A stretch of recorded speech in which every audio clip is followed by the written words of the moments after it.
Find people who will build dreams with you and not against you. And loneliness isn't a sign that you're wrong. Sometimes you're alone because you're ahead. Push doors open for the next generation. Your success is so much sweeter when it multiplies. Before we start the show, I have a quick question for you. Is your resume stuck in the rejection pile? At Resume Assassin, I create powerful resumes that showcase your skills, experience, and achievements, getting you noticed by recruiters. I'll also optimize your LinkedIn profile, transforming it into a magnet for opportunity.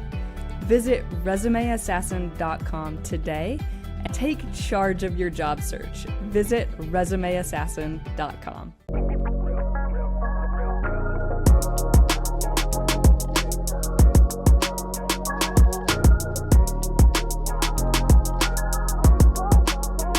When we look back at heroes in history, it's easy to believe their paths were straight, certain, inevitable, that the universe wanted them to succeed. But what if it wasn't that way at all? What if people who changed everything walked most of their path in darkness, guided only by stubborn belief? Today on Resume Assassin's Career Stories, I'm excited to tell the story of a woman who redefined our understanding of the universe and who, for most of her life, wasn't even sure if anyone would listen. This episode is about Vera Rubin, the woman who unveiled the invisible telescope made of dreams. Imagine a young girl in 1938 sitting on the linoleum floor of her bedroom in Washington, D.C. Outside, the world is teetering on the brink of war. Inside, 10-year-old Vera Rubin tapes cardboard and glass together, fashioning kind of a homemade telescope. At night, she aims it through her window toward the stars, and she writes notes by flashlight. Kind of clumsy, sprawling sentences about constellations and comets. One night, her father kneels beside her and asks, "What are you looking for, Vera?" And she smiles without even looking away. Something no one has seen yet. At Vassar College, Vera studies physics, almost always the only woman in the room. Her professors are kind but skeptical. "You're bright, Miss Rubin," one said after class. Almost apologetically, but wouldn't teaching be a more suitable path? In her dorm room, she writes a letter to her future self. Stay curious, even when it feels lonely. She applies to Princeton for graduate school, pouring every ounce of hope into her application. The rejection isn't even formal. She simply never even heard anything back. And at the time, Princeton doesn't even accept women into its astronomy program. She later jokes, "They didn't reject me, they just didn't consider me a person." But inside, stubborn fire grows. If they won't open the door, she'll climb through a window. At Cornell, she meets Robert Rubin, a young physicist with a shy smile and an open mind, and they got married really quickly. At the wedding, Vera's mother whispers, "Now you can settle down." Vera smiles and dances, and that very night, she and Robert make a pact. They will support each other's dreams. In a time when most women were expected to shelve ambition for family, Robert and Vera build something rare, a partnership where both could thrive. And when Vera gets her PhD at Georgetown, she defends her dissertation while 6 months pregnant, with the baby kicking against her ribs as she explains galaxy rotations. So fast forward to 1960s, Vera sits alone at the Kitt Peak Observatory in Arizona. Hour after hour, plotting starlight. The nights are just kind of endless, and the cold seeping into her fingers, her neck stiff from eyeing into the eyepiece. And most male astronomers complain about the loneliness and the physical hardship.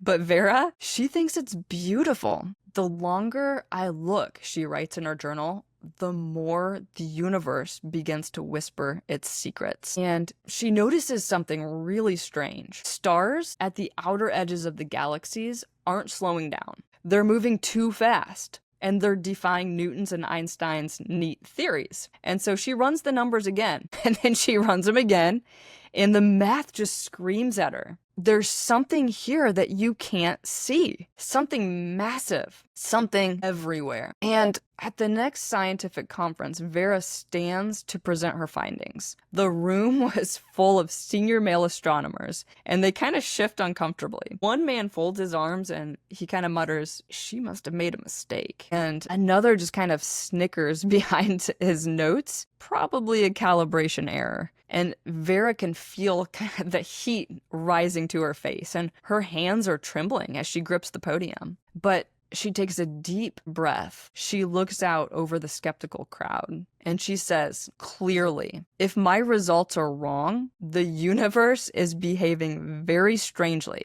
And some laughed a little bit, some rolled their eyes, but a few kind of lean forward, intrigued. And history hinges on those tiny, brave moments. In her later years, Vera Rubin didn't just build a career, she built bridges. She made a point to mentor young women scientists, refusing to let another generation be turned away at locked doors. And at every lecture, every conference, she asked, "Where are the women?" When invited to prestigious awards, she often said, "I will accept if you make sure you are also recognizing younger, rising women scientists." And today, every physicist and astronomer knows the galaxies spin faster because of dark matter. And because of Vera Rubin, and though she never won the Nobel Prize, the universe, just silent and shimmering above us, holds her legacy in every single corner. And I think that there are some career lessons that we can learn from Vera Rubin.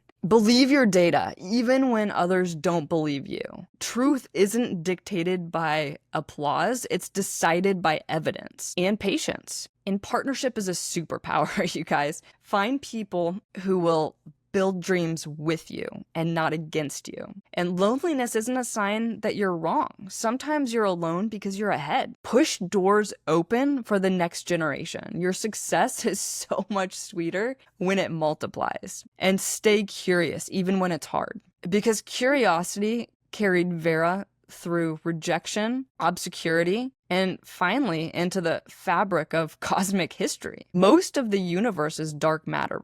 Unseen, untouchable, it's mysterious. Most of human greatness is like that too. The moments of grit no one claps for, the nights of doubt that no one writes about, the tiny, quiet decisions to keep going when no one is watching. Maybe the best parts of your story, the ones that matter the most, you guys, are still invisible. They're still waiting. And so as you think about your own career, maybe you feel it sometimes too.